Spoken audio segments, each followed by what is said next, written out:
আসসালামু আলাইকুম গাইদাসলার ওসমানী খেলাফতের পক্ষ থেকে আমি আব্দুল্লাহ আল মানসুর।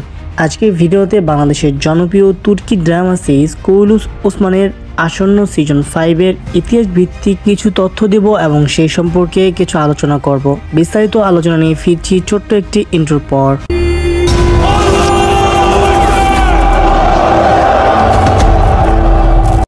ভিডিওর শুরুতে বলে নিচ্ছি, যারা আমাদের চ্যানেলে নতুন আছেন এবং যারা আমাদের ভিডিওটি ফেসবুক পেজ থেকে দেখছেন, অবশ্যই আমাদের চ্যানেলটি এবং ফেসবুক পেজ থেকে দেখে থাকলে সেই পেজটি ফলো করে রাখবেন, যাতে করে আগামী সকল নতুন আপডেট এবং ইতিহাস ভিত্তিক বিভিন্ন তথ্য সবার প্রথম পেয়ে যেতে পারেন। প্রথমে কথা বলবো, সিজন 4টি বাফিয়াসের ঐতিহাসিক যুদ্ধ নিয়ে সমাপ্ত হয়েছে। এখন সিজন 5 আগামী সেপ্টেম্বর মাস থেকে আবারও শুরু হতে চলছে। আমরা যে সম্পর্কে ইতিপূর্বে একটি ভিডিও আপলোড করেছি। তবে সিজন 5-এ ওসমান বেকে শুধু একজন ওসমান বে হিসাবেই তুলে ধরা হবে না, বরং একজন অটোমান সাম্রাজ্যের সুলতান হিসাবেও তুলে ধরা হবে। এখানে প্রশ্ন হচ্ছে, ওসমান বে কখন নিজেকে সুলতান দাবি করবে এবং তার নামের শুরুতে কখন সুলতান উপাধি নেওয়া হবে? এটা ওসমান বে তখনই করবে যখন গাজান খান সুলতান মাসুদকে হত্যা করবে, অর্থাৎ সেলজুক সাম্রাজ্য যখন একেবারেই পতন হয়ে যাবে। তখন ওসমান বে নয়, শুধু তার আশেপাশের সকল বেলিগুলো নিজেদের নামে খুদবার পাশাপাশি মুদ্রাও তৈরি করতে থাকবে। তখন ওসমান বের মতো সকল বেলিকরা নিজেরাই একটি মহান রাষ্ট্র প্রতিষ্ঠিত করার স্বপ্ন দেখতে থাকবে,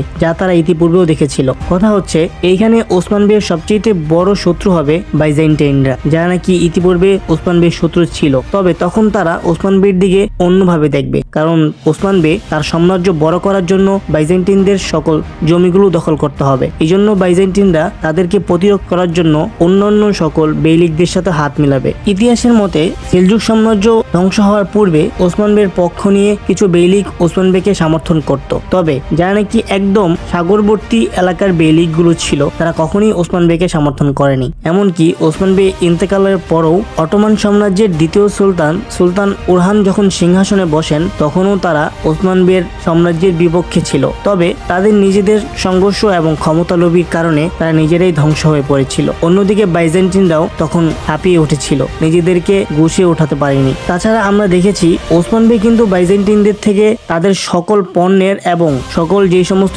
ট্যাক্স গুলো রয়েছে, সেই ট্যাক্স গুলো নেওয়া বন্ধ করে দিয়েছে। এতে করে বাইজেন্টাইনরা আর্থিকভাবে দুর্বল হয়ে পড়বে এবং ওসমান বের বেলিকির দিকে সকল জনগণরা ঝুঁকতে থাকবে। ইতিহাস অনুযায়ী ওসমান বের জীবদ্দশায় বাইজেন্টাইন ছাড়া ওসমান বের অন্য কোনো বড় শত্রু ছিল না। যদিও শত্রু হিসাবে অন্যান্য সকল বেলিকরা ছিল, তারা মুসলমান থাকার কারণে ওসমান বে তাদেরকে শত্রু বলে মনে করতেন না। ওসমান বে শুধু তাদেরকে ক্ষমতালোভী বলেই মনে করতেন। তবে ইতিহাস অনুযায়ী জানা যায় ওসমান বে তাদের সংঘর্ষে কখনোই সহজে যেতেন না এবং সবসময় তাদের থেকে নিজেকে আড়াল করে রাখতেন, যাতে করে তাদের মধ্যে কোনো সংঘর্ষ না হতে পারে। যদি একবার তাদের মধ্যে সংঘর্ষ হয়ে যায়, তাহলে সেখানে রক্ত ছাড়া আর অন্য কিছুই হবে না, না কোনো সমঝোতা হবে, না কোনো চুক্তি হবে। কারণ ওসমান বে ভালো করেই জানে একজন তুর্কি কখনো মাথা নত করে না। তবে এই সমস্ত বেইলিকরা যারা নাকি একটা সময় ওসমান বের বিরুদ্ধে ছিল এবং মাঝখান থেকে কিছু বেইলিক যখন ওসমান বেকে সমর্থন করেছে, সমস্ত বেইলিকরাই তাদের ক্ষমতালোভী হওয়ার কারণে একে অন্যের উপর ঝাঁপিয়ে পড়ে, নিজেরাই নিজেদের সাম্রাজ্যের উপর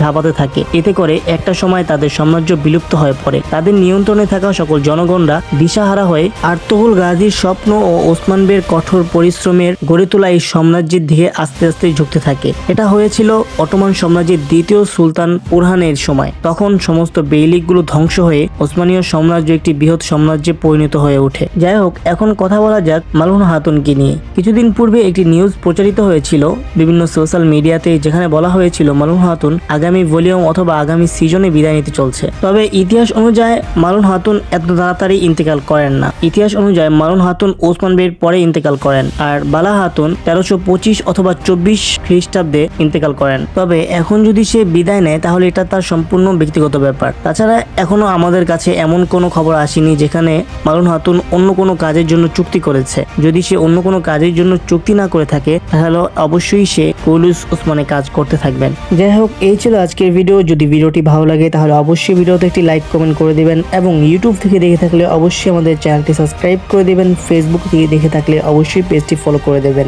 যাতে করে সিরিজ সম্পর্কিত বিভিন্ন আপডেট এবং ইতিহাস ভিত্তিক নানান তথ্য আপনি সবার প্রথম জানতে পারেন। ভালো থাকেন, সুস্থ থাকেন, দেখা হচ্ছে নতুন কোনো ভিডিওতে। আসসালামু আলাইকুম।